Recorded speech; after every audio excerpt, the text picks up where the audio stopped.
ओम नमः शिवाय।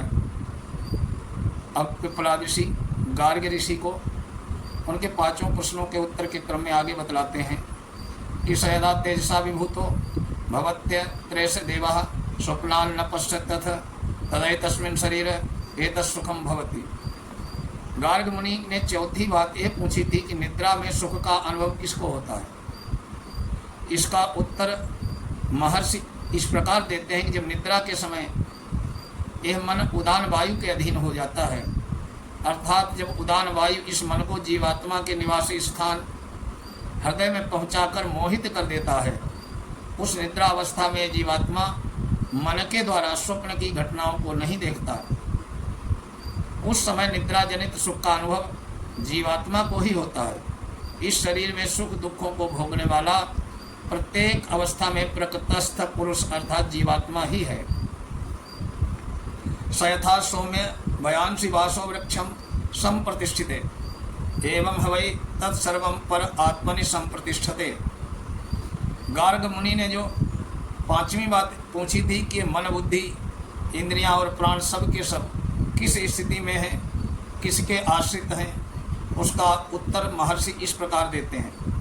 हे प्यारे गार्ग ऋषि, आकाश में उड़ने वाले पक्षीगण जिस प्रकार स्वयं सायंकाल में लौटकर अपने निवास भूत वृक्ष पर आराम से बसेरा कर लेते हैं, ठीक उसी प्रकार आगे बतलाए जाने वाले पृथ्वी से लेकर प्राण जितने तत्व हैं वे सबके सब परब्रह्म पुरुषोत्तम में, जो कि सबकी आत्मा है, आश्रय लेते हैं, क्योंकि वे ही इन सबके परम आश्रय हैं।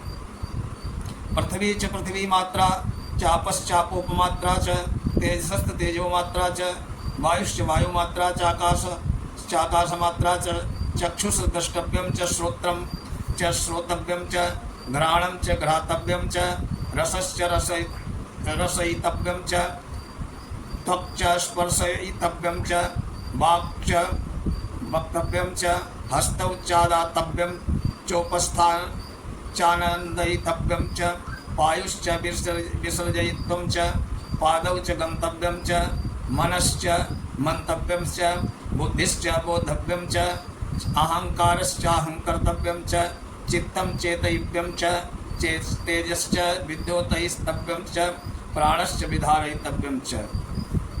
इस मंत्र में ये बात कही गई है कि स्थूल और सूक्ष्म 5 भूत महाभूत, 10 इंद्रियां, उनके विषय 4 प्रकार के अंतःकरण, उनके विषय 5 भेदों वाला प्राणवायु सबके सब परमात्मा के ही आश्रित हैं। कहना यह है कि स्थूल पृथ्वी उसका कारण गंध, तन्मात्रा स्थूल जल तत्व उसका कारण रस, तन्मात्रा स्थूल तेज तत्व उसका कारण रूप, तन्मात्रा स्थूल वायु तत्व उसका कारण स्पर्श, तन्मात्रा स्थूल आकाश उसका कारण तन्मात्रा शब्द, तन्मात्रा। इस प्रकार अपने कारणों सहित 5 भूत नेत्र इंद्रिय और उसके द्वारा देखने में आने वाली वस्तुएं, श्रोत्र इंद्रिय और उसके द्वारा जो कुछ भी सुना जा सकता है वो सब घ्राणेन्द्रिय, तथा उसके द्वारा सूंघने में आने वाले पदार्थ रसना इंद्रिय, उसके द्वारा आस्वादन में आने वाले खट्टे मीठे आदि सब प्रकार की रस त्वचा इंद्रिय और उसके द्वारा स्पर्श करने में आने वाले सब पदार्थ, वाक इंद्रिय उसके द्वारा बोले जाने वाले शब्द, दोनों हाथ उसके द्वारा पकड़ने वाली सब वस्तुएं, दोनों पैर उनके गंतव्य स्थान, उपस्थ इंद्रिय मैथुन का मुख सुख, गुदा इंद्रिय उसके द्वारा त्यागे जाने वाला मल, मन उसके द्वारा मनन करने वाले सब पदार्थ, बुद्धि उसके द्वारा जानने में आने वाले सब पदार्थ, अहंकार उसका विषय, चित्त और चित्त के द्वारा चिंतन में आने वाले पदार्थ और प्रभाव में प्रभावित होने वाली वस्तु और 5 वृत्ति वाला प्राण, उसके द्वारा जीवन देकर धारण किए जाने वाले सब शरीर, ये सब के सब इसके कारणभूत परमेश्वर के ही अधीन हैं। ये सही दृष्टा स्पृष्टा श्रोत्रा घ्राता रसयिता मनता बोधा करता विज्ञानात्मा पुरुषः सब परमेश्वर आत्मनि संप्रतिष्ठित है। महर्षि पिप्पलाद कहते हैं कि देखने वाला, स्पर्श करने वाला, सुनने वाला, सूंघने वाला, स्वाद लेने वाला, मनन करने वाला, जानने वाला, संपूर्ण इंद्रियों और मन के द्वारा समस्त कर्म करने वाला, जो ये विज्ञान रूप पुरुष जीवात्मा है, ये भी उस परम अविनाशी सबके आत्मा पर ब्रह्म पुरुषोत्तम में ही स्थिति पाता है। उन्हें प्राप्त कर लेने पर ही वास्तविक शांति मिलती है। अतः इसके भी परम आश्रित वे परमेश्वर ही हैं। परमेवाक्षरम प्रतिपद्यते सयोह वै तदक्षायमग शरीर मलोहितम शुभ्रमक्षरम वेदयते यस्तु सौम्य स सर्वज्ञः सर्वो भवति तदेश श्लोक। यह निश्चय पूर्वक कहा जा सकता है कि जो कोई भी मनुष्य उन छाया रहित, शरीर रहित, लाल पीले आदि रंगों से रहित विशुद्ध अविनाशी परमात्मा को जान लेता है और परम परमात्मा को ही प्राप्त हो जाता है, उसमें तनिक भी संशय नहीं है।